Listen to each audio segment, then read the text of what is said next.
Hey guys, so I unveiled this little project this week, my last video, with the exception of, I don't know, 10 years ago when I had a couple 100,000 view videos. This is definitely the most successful video I've had. So obviously it must mean you like the Mazda Repu. So what I've done since the last video, pretty simple. Just added some additional X's. You can see the floor there. And then also in the roof, and then I did the gussets. So I wanted to get everything done for the front of the car because the rear of the car will start shortly. Kennedy Performance Engineering, they build adapters for several different platforms. In this case, RB or rotary 20B. I don't know if it's the same bell housing as, you know, the standard 13Bs or not. I'm not a rotary head. What do they call them? A rotard. Anyway, so that's going to land, I think, Tuesday. It's Saturday morning right now. So, yeah. The next little series is going to cover the rear half of the car going together, which I'm excited about. It's going to be different than anything you've seen.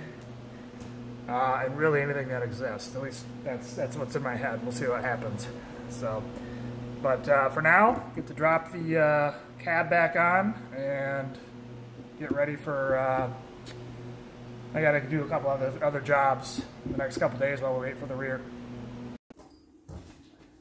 It's pretty easy. I know you guys have seen the cab come off, but going on a little trickier, but. Not that bad, just gotta pay attention.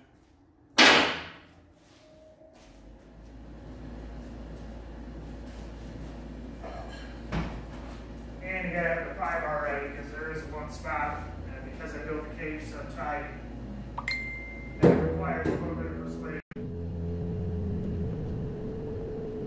And that's pretty much good so.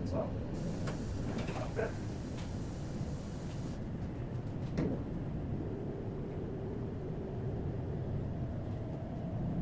What do you say? I'll wait a cap. I'm guessing it's not 4 pounds with doors everything. Anyway, wait a minute. Here we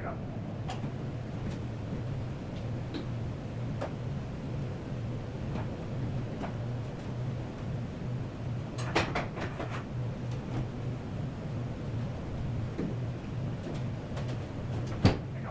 It's a little bit of cage. Make your pet down. Hold on.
So less than 5 minutes to get the cab on, not bad.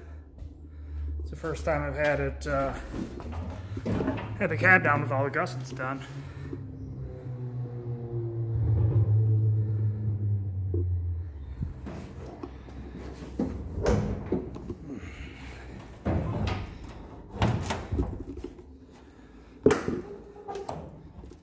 So there's that. So one other thing I'm going to do is get the steering rack on. That'll let me connect the wheels, keep them from flopping around like they are. And then once the rack is on, then I can build the front cab mounts and also the rear cab mounts. As of now,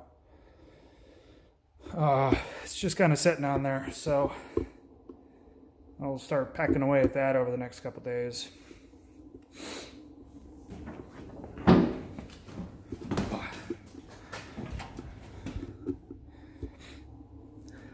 Ooh, this all looks nice in here.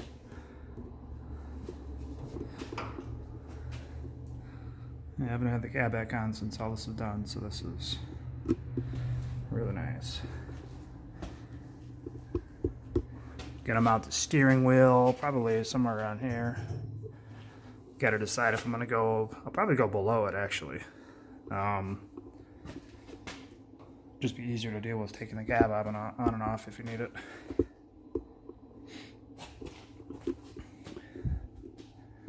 Yep, and then can't wait to actually connect that.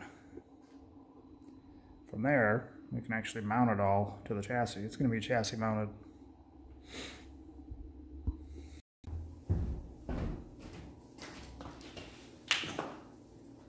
So I'm mounting the steering rack to the chassis. I have a fixture for this for the NV8 stuff, but because we did a different attachment style, I can't use the fixture. So, basic rule of thumb, bump steer is the devil. So when I set up cars, I want zero bump steer. I only want to steer when I want to steer, not when you hit a bump. So I'm going to use these zip ties to help hang this rack where I want it. Super high tack, I know.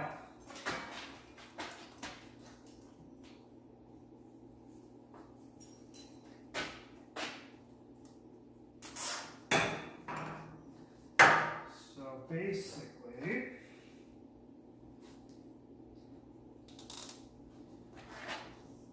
the key to no bump steer is you want the attachment point of the tie rod, toe link, whatever you call it, to be level with one of the control arms. So in this case, and in the NV8's case, I've done this via the upper control arm, so that way it's the same length.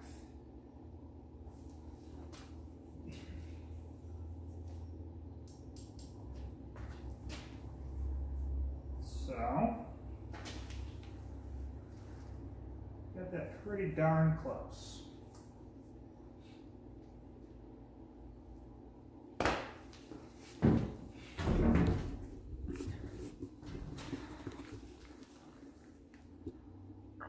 You can see the attachment point there. And there, you're looking through right at the control arm point. So, I'll do some measurements really quick, but basically at this point, I'm just going to do some tubing from here to there, and then there to there. Done. I do have to do a clearance notch around that, but... And then this will allow for some adjustment. It's a slotted arm, so if we go, I suspect we're actually going to want to go down one more to get a better camber curve, and then you'll be able to adjust accordingly. So I'm going to get these notched and get this thing hanging via weldable things, not zip ties. So I've got that side tacked on. I did notch that. Slides right up in there, and that'll get capped and welded later on. But for now, I just want to get the rack mounted.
pretty happy with that. There we go. Steering rack is mount. Well, I gotta weld it, but it will be there without zip ties.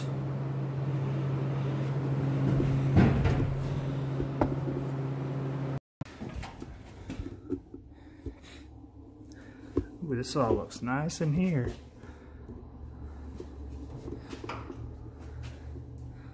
I haven't had the cab back on since all this is done, so this is really nice. So I got the steering rack mounted and threw together some temporary toe links. So we can do this shenanigans.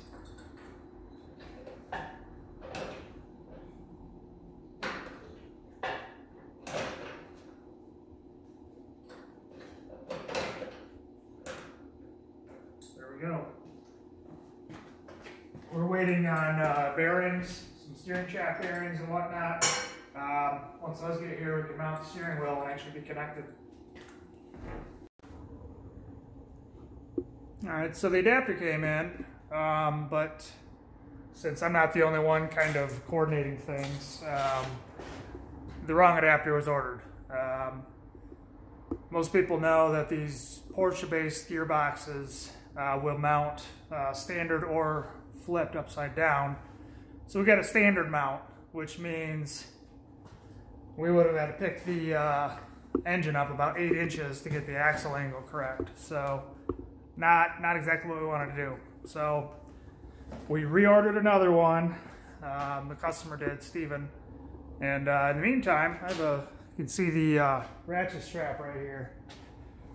It's kind of holding it hub-centric on the bell housing because thankfully there is kind of a hub-centric ring. So as you can see, a little bit more progress since the last check-in. Fabricated the rear drop bars, and I kind of have a rocker and some suspension, so I'll walk through that. The premise behind what I do back here is the bell housing is one of the strongest points of the engine, especially when you've got a big 1/2 inch plate right there as a part of the adapter. So I use that as part of the chassis as much as possible. That being said, you can see right there, it goes through, bolts through the plate, bolts into the engine, and then right there you can see the drop bar bolts on. From here, it's going to go up to that point there, and then there's going to be some additional bracing that's going to go to a subframe. Now, right here, where that 2x4 is, it's going to be a threaded lug, just like there. And then the lower subframe is going to connect there to there, and it's all going to bolt in, triangulate, etc. Back here, it's going to get a threaded lug there as well. Pretty much all 4 points back here. As you can see, I only have one rocker kind of tacked in there. So that's going to be next, is fitting the other rocker, matching the angle and all that. But yeah, so pretty exciting. The rear end's coming together. I'm not going to be actually attaching the transmission until I get the right adapter in, but the actual location is not going to change from where it's at. So, yep. The oil pan, Steven's going to order an oil pan that's, I don't know, I remember who it's from. It's got integrated engine mounts built into it, and I'll literally integrate that into the subframe. So the engine will become a stress member as well. So engines and transmissions are pretty beefy.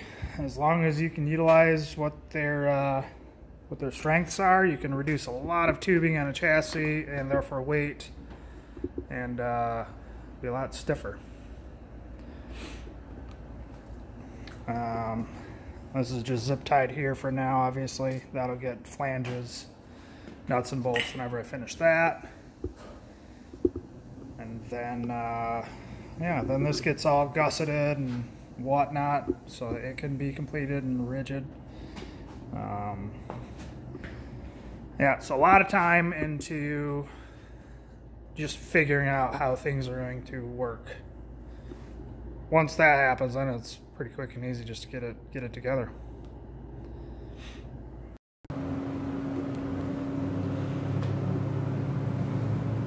So from here, I basically match the angles.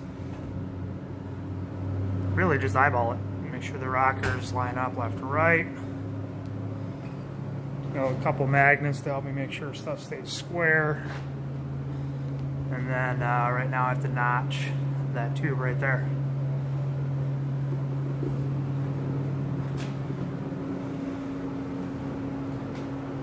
Looks pretty good to me.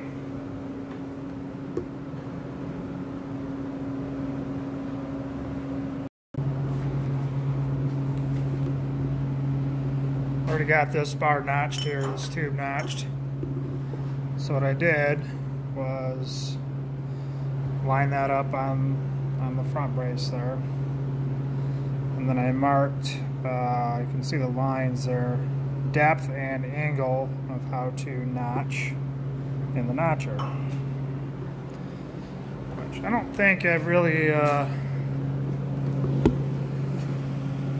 shown people how I notch, but it's a whopping $40 Harbor Freight notcher that I build multi-$100,000 cars with, and it works fine. So slip this baby in, line it up, make sure it's going straight through, and we start the notch. Use water to keep it cool. This is only my third drill bit, or hole saw in the whole truck.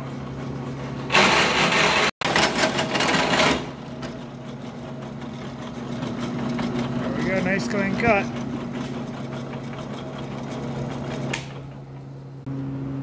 Got it double notched. Ooh. It's pretty nice. Play with it a little bit to get it square, and then I'll tack it in place. Actually, I'm gonna get it right now. We're just gonna tack it.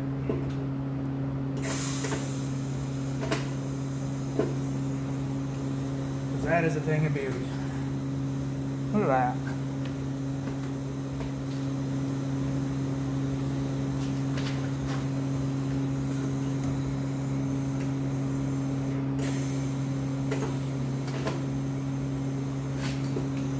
Before I get two knots, I gotta prep it.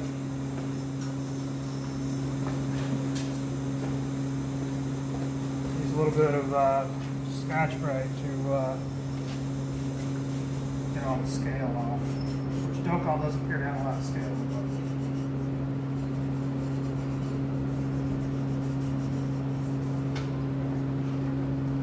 So yeah. I'm gonna just grab the other rocker here. Other rocker and shock that I have.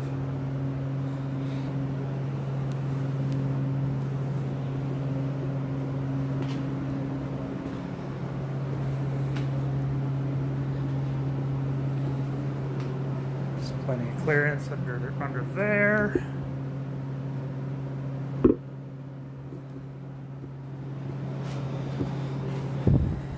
So next step's going to be some additional bracing, obviously some welding, and then I think at this point I'm going to get some of the front bracing done for all this stuff. So get started on that because we have to order some more material. So I want to know, kind of got to have an idea how much we need to order.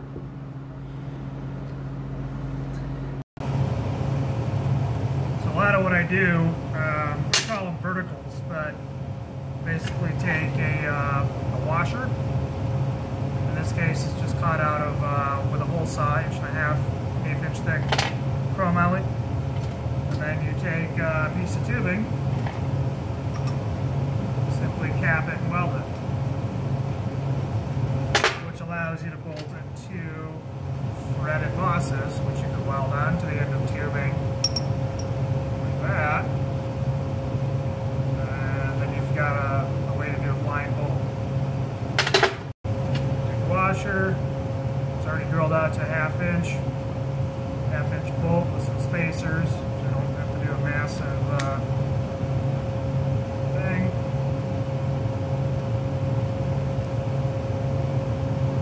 Threaded nut.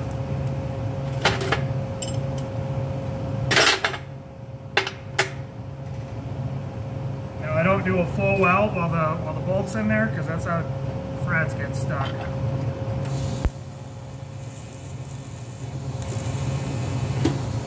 So I just tack it.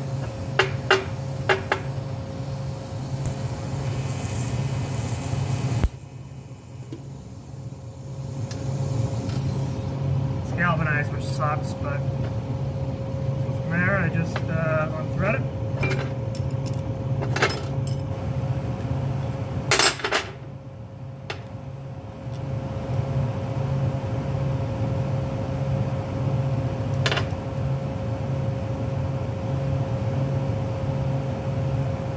Obviously, I have to weld that up.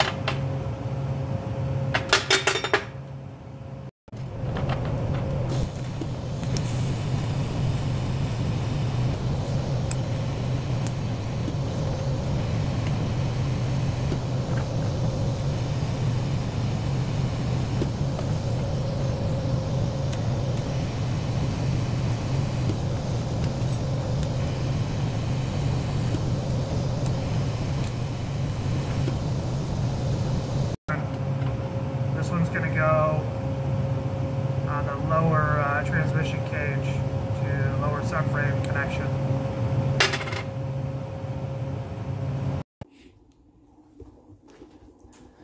So I took that threaded lug and welded it into that, which obviously looked, like an open tube before. So from there, bolted one of the other verticals from the same welding session to that, and did that with this one, and connected some tubing.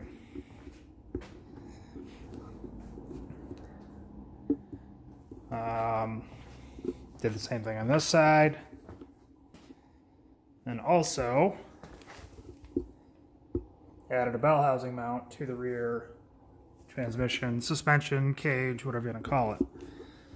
So what that's going to do is use the engine and transmission plate as a lateral reinforcement. You're not going to pull apart that or compress it. So there's another one. I can't do a full size on that one, so it's going to be a little bit smaller, but that's fine.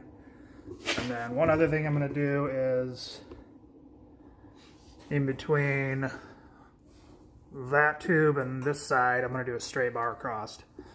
And that'll prevent the lower part of the chassis from flexing. Now I would do it on the transmission cage side, but in order for the cage to come around or be removed from the gearbox, I basically have to unbolt it all, set it on the ground, slide the gearbox, slide the cage back, and then up for it to clear everything. So it's one thing to build it, it's another to make it serviceable. So the next tube I'm working on is this one, which goes here. Goes right in there. Oh, there we go. It's a lot of fun trying to do this. There we go. So slides there and there. That'll get welded. I'm going to do both of these. And then one more tube down to the lower subframe, which is what that bar's going to be a part of.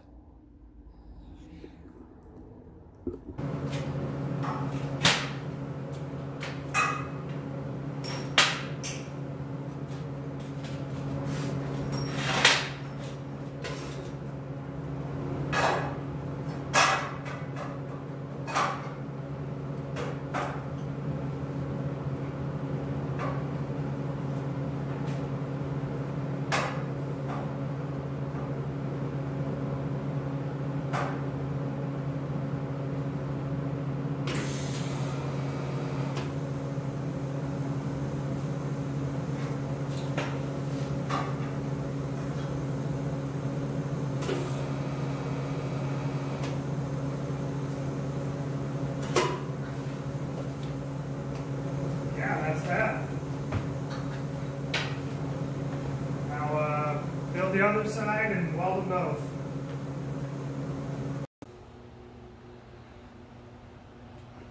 Got those bars in. Really hard notch. Multiple different angles. It was fun, put it that way.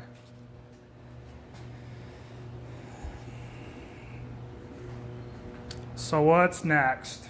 Going to be getting some cross braces in here. That way I can get everything dialed for that. Then it's control arms.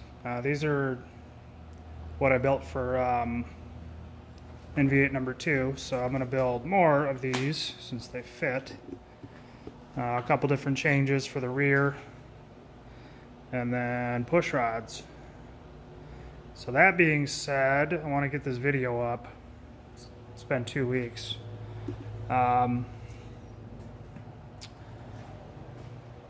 Maybe we'll have this thing on wheels.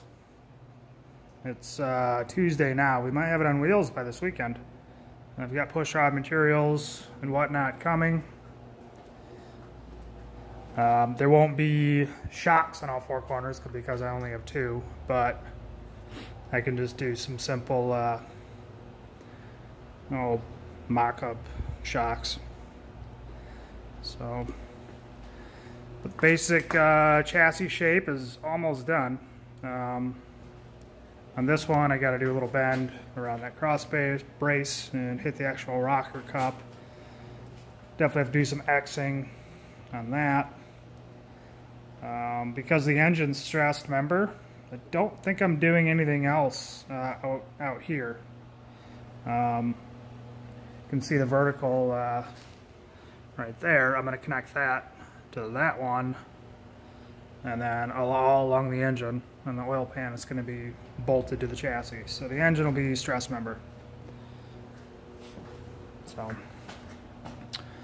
all right, I'll check back in. Obviously, I'm filming throughout. I just wanted to get this video up for you guys. And, yep, we'll see you soon.